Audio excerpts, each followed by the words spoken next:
Ya, seneng Mangkujiwo 2 sebentar lagi akan tayang 26 Januari tahun ini. Seneng karena habis Covid semuanya pulih lagi.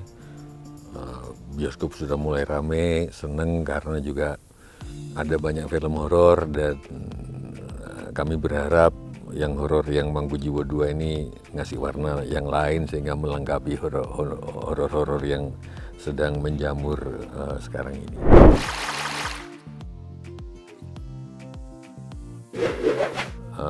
Aku lupa ketika sedang apa waktu itu ya, ketika ditawarin film ini. Aku lupa ketika sedang apa, entah sedang makan somai, apa sedang makan bakso, karena dua makanan itu favorit saya, atau sedang makan rujak cingur, atau sedang nggak ngapa-ngapain. Tapi yang jelas waktu itu masih pandemi, jadi tawarannya itu berkali-kali. Sudah ditawarin, nggak jadi lagi, syuting ditunda, ditawarin lagi, terus PPKM. Saya juga mantu di antara itu juga tertunda-tunda terus, jadi aku bisa ngerti Multivision kenapa menunda-nunda tayangnya itu. Itu aja, jadi aku nggak ngerti. Sedang pandemi, ya waktu itu sedang pandemi ditawarinnya, ya itu udah pasti. Karena kita syutingnya juga pakai protokol kesehatan, pakai masker, terus ada pengumuman taati protokol, ada sanitizer di.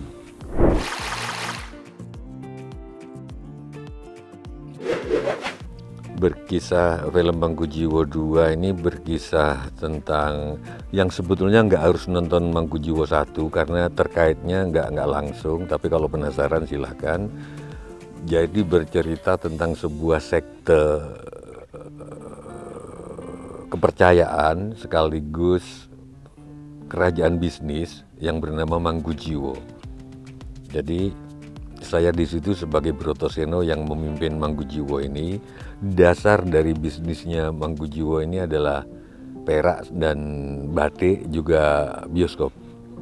Ya, jadi kira-kira gitu.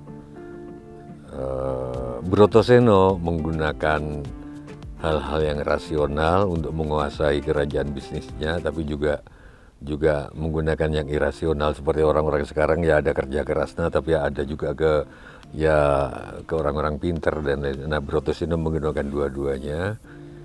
Dia itu tangan rasionalnya, kaki tangan rasionalnya adalah Carmila yang diperankan Karina Suwanti. Kaki tangan gaibnya itu Nyi Kenanga yang diperankan Jinar Maesa Ayu yang menguasai dunia ya kuntilanak dan dunia iblis, dunia gaib.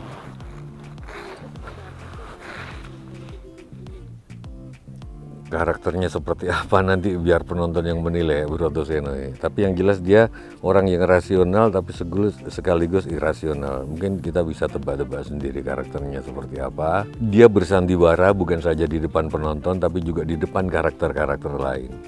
Sehingga ketika Brotoseno ini memeluk anaknya, misalkan Uma yang diperankan Yasamin Jasem, bukan saja penonton yang tidak tahu sebetulnya ini pelukan apa. Pelukan ayah ke anak, kasih sayang, atau pelukan ayah yang sedang merencanakan sesuatu, memanfaatkan anaknya ini untuk kejayaan bisnisnya. Bukan cuma penonton yang tidak tahu, yang menduga-duga, tapi anak ini sendiri juga menduga-duga. Perannya begitu, penuh misteri, misterius.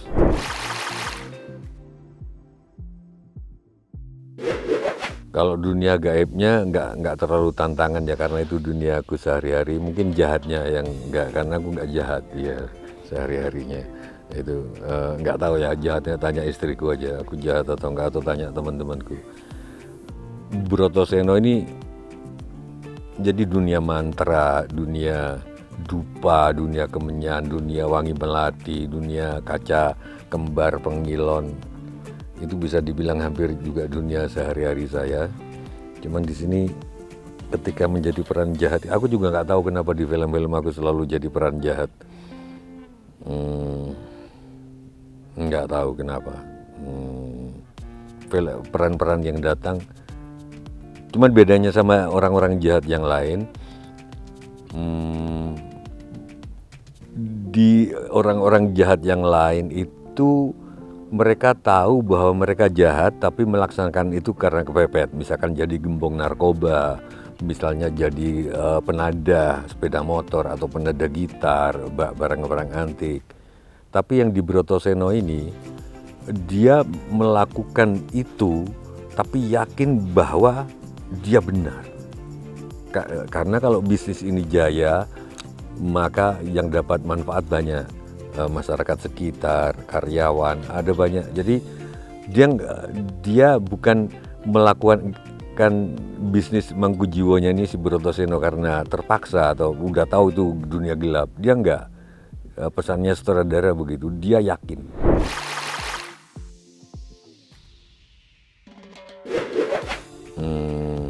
Kenapa anak bioskop harus nonton film Mangkujiwo? Karena siapa tahu jodohmu ada di situ, gitu loh.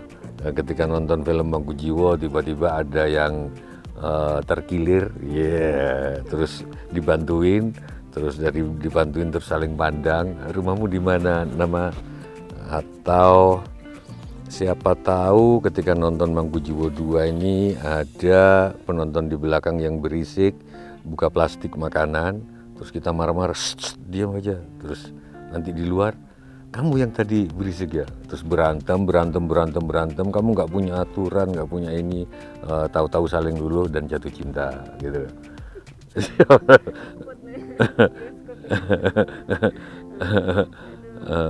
Gitu.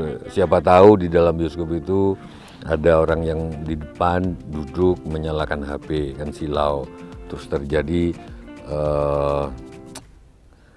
begitu silau kena lampu HP, terus dia orangnya marah yang di belakang, terus kita nengok kena lampu HP kan agak biru-biru itu wajahnya, kok cantik gitu ya, terus kenalan, ada siapa tahu dapat jodoh di film Mangkujiwo 2. Anak-anak bioskop baik yang anak IPA maupun anak IPS datanglah ke Cinepolis Cinemas, nonton rame-rame, nonton Mangkujiwo 2 karena ketakutan rame-rame itu lebih berkesan daripada ketakutan karena nonton seorang diri.